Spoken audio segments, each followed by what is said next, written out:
Completing additional challenges and clearing up any remaining content can be a fun time in many games, especially when they bestow trophy progress. But some trophies are different, either taking more time than others or outright torturing you throughout the process of earning them. Let's take a look at such trophies that will frustrate PS5 players to no end. Spoilers are included for certain games, so be warned. Before we begin, please consider subscribing and enabling all notifications by clicking the bell icon. With that out of the way, let's get started. Demon's Souls, one of the few. The Valley of Defilement is without a doubt one of the most annoying levels in any Souls game. Its enemies are plentiful and can inflict the plague. The environment is narrow, making it tough to attack at times, and there are numerous places to fall to your death. So, of course, there's a trophy tied to this location. One of the few which requires obtaining the weapon Istarel. However, you need to have pure white world tendency. This means defeating all 3 bosses in the area, and if you're in body form then not dying is also a must, since it will decrease your world tendency significantly. You could tackle the area in soul form, but the 50% reduced HP is a major hurdle on top of everything else. Final Fantasy VII Remake Intergrade, Corruptor of the Immaculate. Final Fantasy VII Remake already had its fair share of challenges associated with its trophies, but Intergrade tacks on the toughest yet. After finishing episode Intermission, the player can venture into the Shinra Combat Simulator on hard mode to take on Weiss the Immaculate. Defeating him is necessary to earn the Corruptor of the Immaculate trophy, but it's far from a walk in the park due to Weiss's unblockable attacks, high damage, and ability to reduce his stagger gauge, and staggering him is pretty much mandatory for winning. You can't even use the Götterdämmerung, which provides a full limit break meter at the start, making the fight that much tougher. Returnal, White Shadow. After defeating the first 3 bosses in Returnal, you essentially complete Act 1 of the story. Act 2 introduces 2 new biomes, along with tougher foes and bosses, and stronger weapon perks to even the odds. But things really start to get crazy in Act 3. This is when you'll venture into the Abyssal Scar, which is full of strong enemies and tons of opportunities to sink into the abyss, all before facing the final boss. While you could go straight to Abyssal Scar from the Echoing Ruins, thus saving time, you'll be severely under-equipped, making it that much tougher to complete. But finish off the last boss and the White Shadow trophy is yours. Crash Bandicoot 4 It's About Time, Faster Than Sound. Among the many challenges that Crash Bandicoot 4 It's About Time has to offer are time trials. These become available once the dimensional map is unlocked, but you can only partake in time trials for levels that have been cleared once. So first, you need to finish the entire game, then go back to a level and look for the stopwatch to start the time trial. While you can hit different boxes to effectively stop the timer in the trials, thus giving you more time to complete the level, there are no checkpoints or extra lives. Each time trial has different grades, with Platinum being the second highest. So if you want to fully 100% the game and maybe unlock the secret ending, you have to aim for the Platinum grade in all 38 levels, completing them as quickly as possible with no mistakes or checkpoints. This unlocks the Faster Than Sound trophy, and hopefully leaves you with some sanity left, because there's also a trophy tied to getting all of the insanely perfect relics. The Last of Us Part 2 – Dig 2 Graves. Though it's not required to earn the Platinum trophy, Dig 2 Graves is recommended for anyone seeking a challenge in The Last of Us Part 2. It requires finishing the game on grounded difficulty. Sounds straightforward enough, but along with tougher foes, you also get much less supplies and ammo, even the HUD is disabled. Stealth is essential in many cases, and though you can toggle some accessibility options like lock-on aim and infinite breath to gain an advantage, some options like invisible while prone simply won't work in certain sections. If you're looking to push your survival instincts to the brink, then it's definitely worth pursuing. Ghost of Tsushima Master Liberator. While not exactly difficult, earning the Master Liberator trophy in Ghost of Tsushima takes some time. It requires clearing all of the enemy camps, thus liberating the entire island of Tsushima. Yes, all 56 of them. It's not difficult once you've gained enough ghost tools and abilities, and can be done even when setting the difficulty lower. However, some camps simply can't be attacked until an act is completed, since they play a part in the story. To that end, you'll need to finish the main story and then go back and clear any lingering camps. Again, not particularly tough, but it still takes some time. Nioh 2 Remastered, the Complete Edition, Way of the Vanquisher. A mission with multiple bosses isn't anything new for the Nioh series, but Against All Odds in Nioh 2 took this to new heights.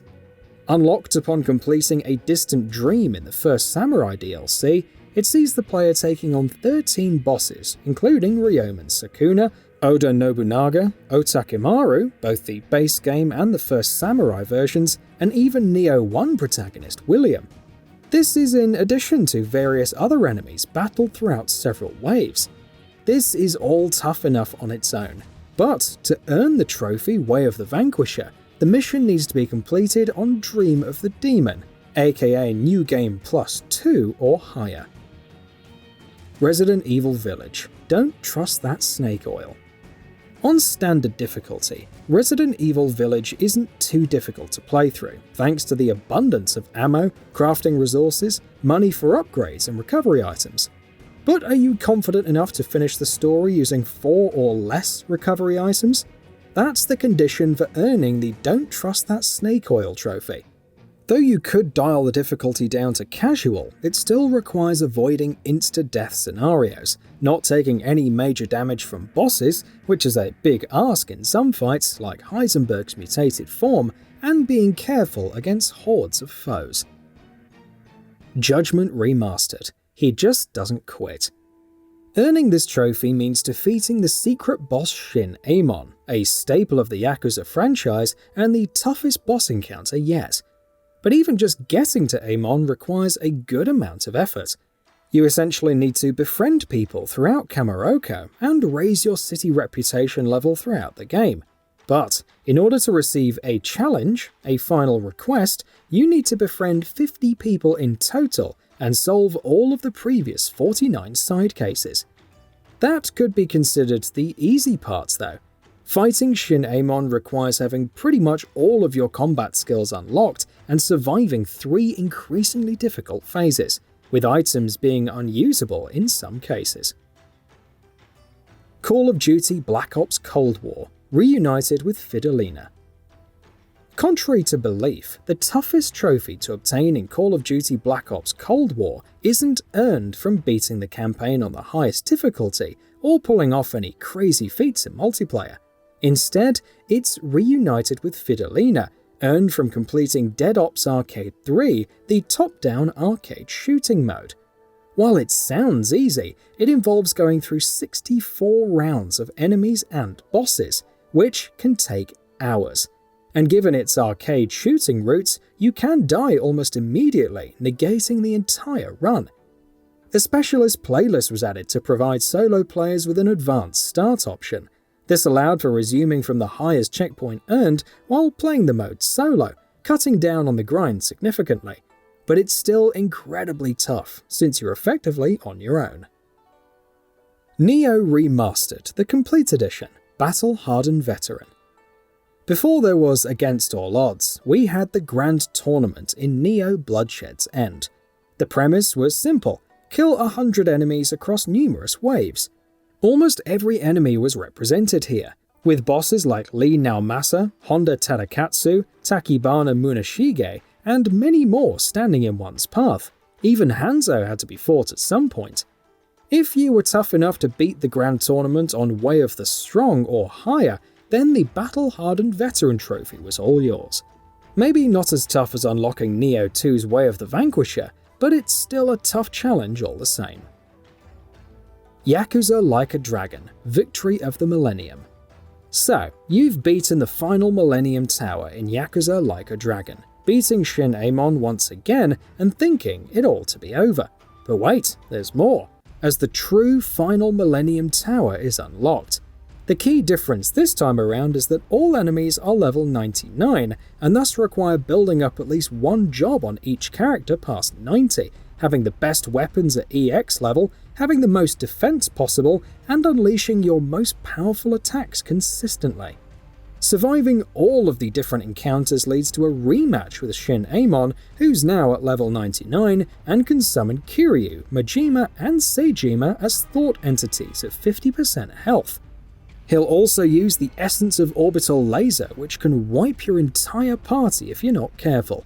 If you win, then you get the legendary hero costume for Kasuga, 100 million yen, and the Victory of the Millennium trophy. Destruction AllStars, checking out the competition. Compared to many of the other titles on this list, Destruction AllStars checking out the competition trophy seems fairly tame. All you have to do is win an online match with each All-Star. However, there are several factors that are out of your control when attempting to complete this, like matchmaking, the competency of your teammates, latency, and so on. Maybe you'll get lucky and have matches against teams with more bots than real players. Maybe you'll go up against a really skilled team and get absolutely wiped. On top of this, some All-Stars are not as good as the others, making the task that much more trying. Sackboy A Big Adventure, string it together. Despite its cute veneer, Sackboy A Big Adventure poses a real tough challenge with its String It Together trophy. First off, you need to finish the game and locate all of the knightly energy to unlock the Knitted Knight trials. Then you need to complete all 15 trials, which then unlocks the Rip Snorter. Finish that in less than 10 minutes, earning a gold rank in the process, and the trophy is yours. So, what's the catch? The Rip Snorter is essentially all 15 Knitted Knight trials combined into one level, and you can only take one hit for the entire time, since the second will kill you and requires starting from the beginning. Getting through each time trial without taking any damage, that too within the time limit, is the real key to victory here, but it can take a lot of time and practice. So what are your thoughts on this? Go ahead and share them in the comments below. And if you like this video, please subscribe to the channel and enable all notifications by clicking the bell icon to get new video updates. We upload every day and would really appreciate your support. Thanks for watching.